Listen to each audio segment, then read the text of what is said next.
บทที่8บทสวดธรรมจักรกัปปวัตนสูตรเอวเมสุตังเอกังสัมมยังภัคควาพาณสยังวิหารติอิสิตปเนมิคทาเยตตะละโหภัคควาปัญจวัคคีเยภิกขุอนันเตสิเทวเมภิกขเวอันตาปภาชิเตนะนะเสวิตพาโยจายังการเมสุตามสุขาริการวิโยโคคิโมคโมโปทุชนิโกอนาริโยอนัคสันติโตโยจายังอติกะละมัฏฐานิโยโคทุกโขอนาริโยอันตสันติโต เอเตเตภิกขเวอุปโภอันเตอนุปคัมมะมัชฌิมาปฏิปทาปถาคเตนะอภิสัมพุทธาจักขุกรณียานกรณีอุปสมายะอภิญญายะสัมโพธายะนิพพานายะสังวัตติกัตมาจัสสาภิกขเวมัชฌิมาปฏิปทาปถาคเตนะอภิสัมพุทธาจักขุกรณียานกรณีอุปสมายะอภิญญายะสัมโพธายะนิพพานายะสังวัตติอายะเมวะอาริโยอัฏฐังคิโกมัคโคเสยทีทางสมมาทิฏฐิสัมมาสังกัปโปสัมมาวาจาสัมมากัมมันโตสัมมาอาชีโวสัมมาวายาโมสัมมาสติสัมมาสมาธิอายังโหสาภิกขเวมัชฌิมาปฏิปทาตถาคเตนะอภิสัมพุทธาจักขุกรณียานกรณีอุปสมายะอภิญญายะสัมโพธายะนิพพานายะสังวัตติอีทางโหปนะภิกขเวทุกขังอริยสัจจังชาปิปิทุกขาชราปิทุกขามานังปิทุกขังโสกปริเทวสุขโทมานาสุปายาสาปิทุกขาอปิเยหิสัมปโยโคทุกโขปิเยหิวิปโยโคทุกโขยามปิดฉังนะละคะปิปังปิทุกขังสังคิเตนะปัญจุปาทานขันธาทุกขาอีทางโหปนะภิกขเวทุกขาสมุทโยอริยสัจจังยายังตันหาโปโนภวิการนันทิราคาสหัคตาตัตตระพินันทินีเสยทีทางการมตัณหาภวตัณหาวิภวตัณหาอีทางโหปนะภิกขเวทุกขนิโรโทอริยสัจจังโยตัสสาเยวะตัณหายะเสสะวิราคณิโรโทจาโคปฏิวิสัคโคนุติอนาลโยอีทางโหปนะภิกขเวทุกขนิโรธคามินีปฏิปทาอริยสัจจังอายะเมวะอริโยอัฏฐังคิโกมัคโคเสยทีทางสมมาทิฏฐิสัมมาสังกัปโปสัมมาวาจาสัมมากัมมันโตสัมมาอาชีโวสัมมาวายาโมสัมมาสติสัมมาสมาธิอีทางทุกขังอริยสัจจันติเมภิกขเวปุพเพอนุสเตสุธรรมเมสุจักขุอุตปาทิญาณังอุตปาทิปัญญาอุตปาทิวิชชาอุตปาทิอาโลโภอุตปาทิตั้งโขปนิทางทุกขังอริยสัจจังปฏิเมตันติเมภิกขเวปุพเพอนุสเตสุธรรมเมสุจักขุอุตปาทิญาณังอุตปาทิปัญญาอุตปาทิวิชชาอุตปาทิอาโลโภอุตปาทิตั้งโขปนิทางทุกขังอริยสัจจังปริญญาตันติเมภิกขเวปุพเพอนุสเตสุธรรมเมสุจักขุอุตปาทิญาณังอุตปาทิปัญญาอุตปาทิวิชชาอุตปาทิอาโลโภอุตปาทิอีทางทุกขะสมุทัยอริยสัจจันติเมภิกขเว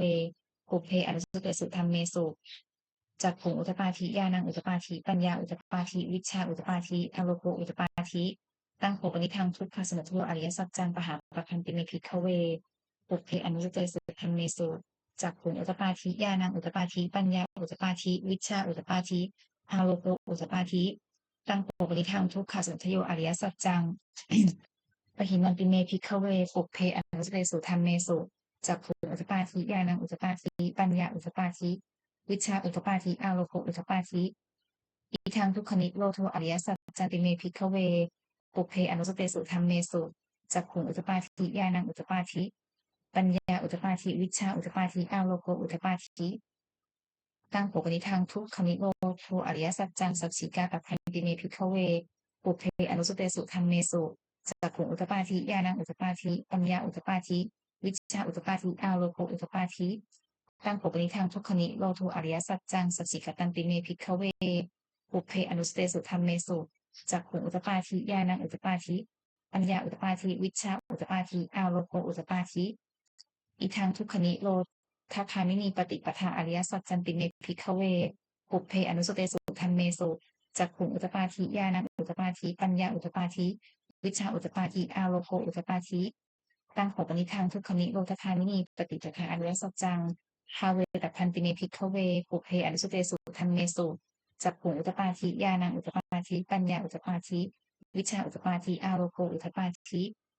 ตั้งโขปนิทางทุกขนิโรธคามินีปฏิปทาอริยสัจจังภาวิตันติเมภิกขเวปุพเพอนุสเตสุธรรมเมสุจักขุอุตปาทิญาณังอุตปาทิปัญญาอุตปาทิวิชชาอุตปาทิอาโลโภอุตปาทิยาวัคีวัจเนอิเมสุจตุสุอริยสัจเจสุเอวันติปาริวัตตังทวัฏสาการังยถาภูตังยานัทสนังนสุวิสุทธังอโหสิเนวตาวาหังพิกขเวสเทวเกโลเกสมาลเกสัพพมะเกสสัมมณพรหมนิยาปัจฉยสเทวมนุสายะ อนุตรังสัมมาสัมโพธิอภิสัมพุทโธปัจจัญญาสิงยะโตจักโขเมภิกขเวอิเมสุจตุสุอายสัจเจสุเอวันติปาริวัตตังภวัตสาการังยถาภูตังเทนะทัสนังนัสสุวิสุทธังอโหสิอาถาหังภิกขเวสเพวะเกโลเกสมาลเกสกัมมะเกสสะมนาธรรมานิยาปัจฉายสเอวมุสายะอนุตรังสัมมาสัมโพธิอภิสัมพุทโธปัจจัญญาสิงญาณัญจักปนะเมทัสนังอุตตาทีอคุมปาเมวุนุติอายมันติมาชาตินัตถิธานิปุณพโวติอิธรรมโวจะภควาอัตตมนาปัญจวัคคียาภิกขุภาสภควโตภาสิตังอภินันทุงอมัสมิงจัปนะเวยากรัสมิงพัญญมานีอายสมะโกโกทัญญสะวิรชังวิตมะลังธรรมจักขุอุตปาทิยามกินจิสมุทยธรรมังสัพพันตังวิโรธรรมันติภวัติเตจะภควตาธรรมจักเกคุมมาเทวาสัทธมุสาเวสุงเอตัมมะควตาภารสียังอิสิตะคนนิมิคทายเยอนุตรังธรรมจักกังปวัติตังอปวัติยังสัมมเนนะวาพรหมเนนะวาเทเวนะวามาเรนะวาธรรมุนาวาเกณจิตวาโลกัสมินติภูมานังเทวานังสัทธังสุตวาจาตุมหาราชิกาเทวาสัทธมุสาเวสุงจาตุมหาราชิกานังเทวานังสัทธังสุตวาตาวติงสาเทวาสัทธมุสาเวสุงตาวติงสานังเทวานังสัทธังสุตวายามาเทวาสัทธมุสาเวสุงยามานังเทวานังสัทธังสุตวาปุสิตาเทวาสัทธมุสาเวสุงปุสิตานังเทวานังสัทธังสุตวานิมมานรติเทวาสัทธมุสาเวสุงนิมมานรตินางเทวานังสัทธังสุตวาปานิมิตวสวัตติเทวาสัทธมุสาเวสุงปานิมิตวสวัตตินางเทวานังสัทธังสุตวาธรรมกายิกาเทวาสัทธมุสาเวสุงเอตัมมะคะวัตตาพระนสิยังอิสิตปเนมิคทายเยอนุตตรังธรรมจักกังปวัตติตังอปวัตติยังสัมมเนนะวาพรหมเนนะวาเทเวนะวามารีนะวาพรหมุนาวาเกณจิวาโลกัสมินติอิติหาเตนะคเนนะปนะมุตเตนะยาวะพรหมโลกาสัพโพอัปปะพัชชิอายัญจะทัสสหัสสีโลปทาตุสังกัมปิสัมปกัมปิสังเวทิอปมานุสโอลาโลโอภาโสโลเกปาตุระโหสิอติกาเมวะเทวานังเทวานุภาวะภิกขโภภควะอุทานังอุทาเนสิอัญญาสิวัตโพโกนทัญโยอัญญาสิวัตโพโกนทัญโยติอิติหิหังอายสมัตโตโกนทัญญสะอัญญาโกนทัญโยเตวะนามังอโหสีติบทที่9พุทธานุสติอิติปิโสภควาอรหังสัมมาสัมพุทโธวิชาจรณะสัมปันโนสุขโตโลกวิทูอนุตตโรปุริสธรรมสารถิสัทธาเทวามนุสานังพุทโธภควาติบทที่10ธรรมานุสติสวากขาโตภควตาธัมโมสันทิฏฐิโกอากาลิโกเอหิปัสสิโกโอปนัญิโกปัจจตังเวทิตโพวินยูหีติบทที่11สังฆานุสติสุปฏิปันโนภควโตสาวกสังโฆอุสุปฏิปันโนภควโตสาวกสังโฆยะปฏิปันโนภควโตสาวกสังโฆสามิจิปฏิปันโนภควโตสาวกสังโฆยะทิทางจัตตาริปุริสายุชานิอัตถะปุริสปุคลากิสัพภควโตสาวกสังโฆอาหุเนยโยปาหุเนยโยทักขิเนยโยอัญชริกระนิโยอนุตตารังปุญญเขตังโลกัสสาติบทที่12สกัตตวาสกัตตวาพุทธรัตนังโอสถังอุตมังวรังอิตังเทวมนุสานังพุทธเตชนะโสทินานัสสันตุปัทวาสัพเพทุกขาวุปสเมนตุเตสกัตตวาธรรมรัตนังโอสถังอุตมังวรังปริราหุปสัมมนังธรรมเตชนะโสทินานัสสันตุปัทวาสัพเพพยาวุปสเมตุเตสกัตตวาสังฆรัตนังโอสถังอุตมังวรังอาหุเนยยังปาหุเนยยังสังฆเตชนะโสทินานัสสันตุปัทวาสัพเพโรคาวุปสเมตุเตบทที่13พระคาถาชินบัญชรสมเด็จพระพุทธาจารย์โตพรหมรังสีชยาสนากตาพุทธาเชตวามารังสวาหานังจตุสัจจสัพพังระสังเยวินิสุนราสภาตันหังปราพโยพุทธาอัตถาวิสตินายกาสัพเพปฏิตามยหังมัทเกเตมุนิสราสีเสปฏิยิโตมยหังพุทโธธรรมโนทวิโรจเนสังโฆปฏิยิโตมยหังอุเรสภาคุณาปโร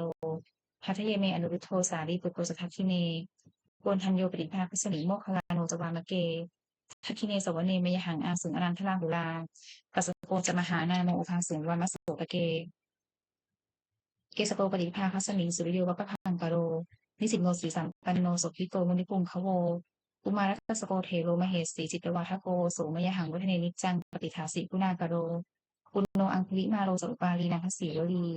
เทระปัญจอิเมชาปานาราเตติโลกามะเสสาสีติมหาเทราวิชิตาชนสาวกาเอเตสีติมหาเทราชิตวันโตชโนรสาชลันตาเสียเตชนะอังคมังเคสุสันทิตารัตนังปุโรโตอาสิทัพพิเนเมตสุตกังทัชคังปัจจโตอาสิวามีอังคุลิมาลกังคันธโมระปริตันจะอาการมติยสุตกัง อากาเสชะทนังอาสิเสสาปังกรสันทิตาชินานานาวรสังยุตตาสัตตปปการลังกตาวาตาปิตาทิสัญชาตาภาหิรัชชตุปัทถวาอาเสสาวิริยังยันตุอนันตัชนะเตชะสาวัสโตเมสกิเตนะสทาสันพุทธปัญชเรชินะปัญชระมัชฉันหิวิหารันตังมหีตะเลสภาตะเลนตุมังสัพเพเตมหาปุริสาสภาอิเจวมันโตสุขโตสุรโขชินานุภาเวนะชิตุปัทถโวธรรมานุภาเวนะชิตาริสังโฆสังฆานุภาเวนะชิตังตรายโยสัทธามานุภาวะปาลิโตจารานิชินะปัญชเรติบทที่14บทสวดพาหุงมหากาพาหุงสหัสมพินิมนิกสาวุทันตังพรีเมฆลังอุทิตโครัสเสนมารังทานาทิธรรมมุทินาชิตวามุนินโทตันเตชะสาภวตุเตชยมังคลานิมาราติเรกมาปิยุชิตสัพพรติงโครัมปนาละวกมัคคัมทัทยขันขันติสุทันตวิธินาชิตวามุนินโทตันเตชะสาภวตุเตชยมังคลานินาราคิริงคชวรังอติมัตตภูตังทาวคิจักมัสมีวสทารุนันตังเมตัมพุเสกวิธินาชิตวามุนินโทตันเตชะสาภวตุเตชยมังคลานิอุคิตตชักขมติหัตถสุทารุนันตังทาวันติโยชนปถังกุลินาละวันตังอิทธิพิสังปตมโนชิตวามุนินโทตันเตชะสาภวตุเตชยมังคลานิกัตตวานกัตถนุทรังอิวคัพพินิยาจินจายาทุทวจนังชยกายมัชเชสันเตมโสมวิธินาชิตวามุนินโทตันเตชะสาภวตุเตชยมังคลานิสัจจังวิหายมาติสัจจกาวาทะเกตุงวาทาพิโรปิตัมมนังอติอันทภูตังปัญญาปฏิปชริโตชิตวามุนินโทตันเตชะสาภวตุเตชยมังคลานินันโทปนันทิพุชคังวิพุทังมหิทิงปุตเตนะเถระพุชเคนะธมาปยันโตอิทูปเทสวิธินาชิตวามุนินโทตันเตชะสาภวตุเตชยมังคลานิทุกขาทิทิพุชเคนสุทัตตาขังพรหมังวิสุทธิสุติมิทธิปกาพิธานังยานาคเทนวิธินาชิตวามุนินโทตันเตชะสาภวตุเตชยมังคลานิเอกาปิพุทธชยมังคละอัคคาถาโยวัจโนทินาทิเนสารเตมตันทีผิดวานเนกับวิวิธานิจุปัทวานิโมขังสุขังอธิขเมยยนาโรสัพพัญโยมหาการุณิโกนาโถหิตายสัพพปานินังปูเรตวาปารมีสัพพาปัตโตสังโฆทิมุตตมังเอเตนะสัจจวัชเชนะโหติเตชยมังคลังชยันโตโพธิยาโมเลสัพยังนังนานิวัฒโนเอวังปะวังชิโยปกิชยสุชยมังคะเลอัปราสุตปัลลังเกสีเสปทวิโปคะเลอภิเสเกสัพพพุทธานังอัฏฐปัตโตปโมทติสุนัขขัดตังสมังคลังสุภาตังสมุทิตัง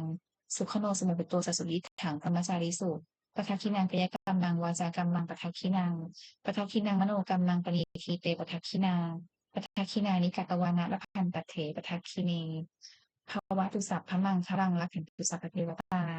สัพพุทธานุภาเวนะสทาโสธีพระวันตุเตภวะตุสัพพมังคลังละขันตุสัพพเทวตาสัพพธรรมานุภาเวนะสทาโสธีพระวันตุเตภวะตุสัพพมังคลังละขันตุสัพพเทวตาสัพพสังฆานุภาเวนะสทาโสธีพระวันตุเตบทที่15ปฏิทานคาถายาเทวตาสันติวิหารวาสินีถูกเรทะเรโพธิทะเลตะหิงตะหิงตาธรรมทานีนะพวันตุปูชิตาโสถิงกโรนเตนทวิหารมันทะเลเทระจัมัชชานวกาจพิกโวสารามิกาธานปฏิอุปาสกาข้ามาจากเกสานิข้ามาจากอิสราสปานภูตาสุขิตาพวันตุเตสลาพุชาเยปิจานทสัมภวาสังเสทชาตาอัโทปาติกาวิญญาณิกังธรรมวรังปฏิจเตสัพเพปิทุกขสักการุตุสังขยังธาตุจิรังสตังธรรมโมธรรมะธนาจปุคลา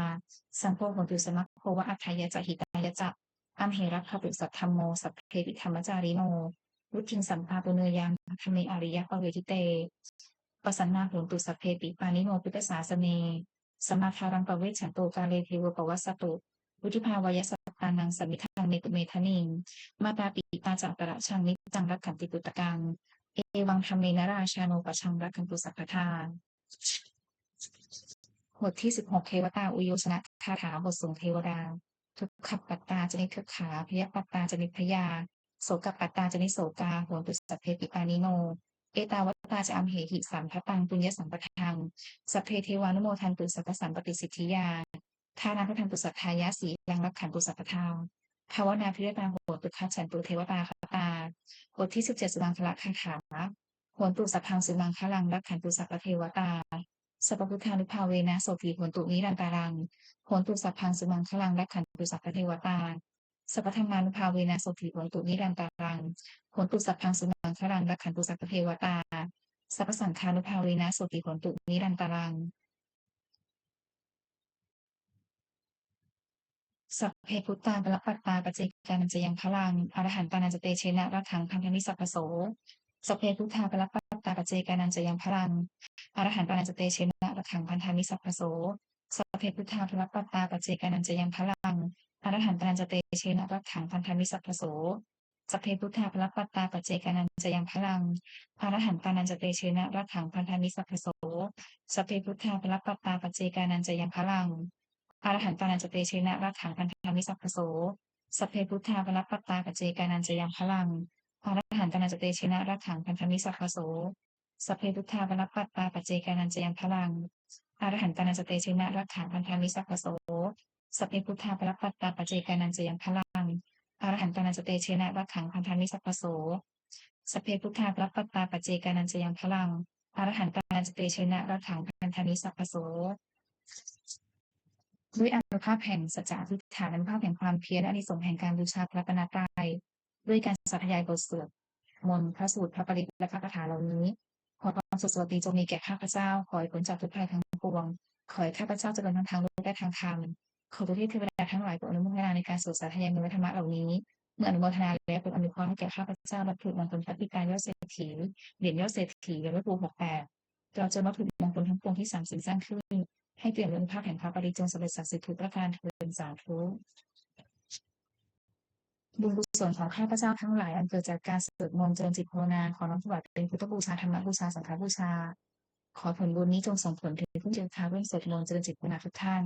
ขอจงปลอดจากราชภัยทั้งปวงพ้นจากความทุกข์กายทุกข์ใจทั้งสิ้นประสบความสำเร็จเจริญรุ่งเรืองในที่การงานชนะอุปสรรคและมารทั้งหลายสมบูรณ์พร้อมด้วยพระจักรสมบัติบริวารสมบัติมีดวงตาเห็นธรรมสำเร็จในการวิปัสสนากรรมฐานเป็นปัญญาญาณและเจริญด้วยจตุรพิธกรชัยทั้งสี่คืออายุวันนะสุขะพละเทินขออนุโมทนาบุญกับครอบครัวญาติเศรษฐีทุกท่านค่ะสาธุ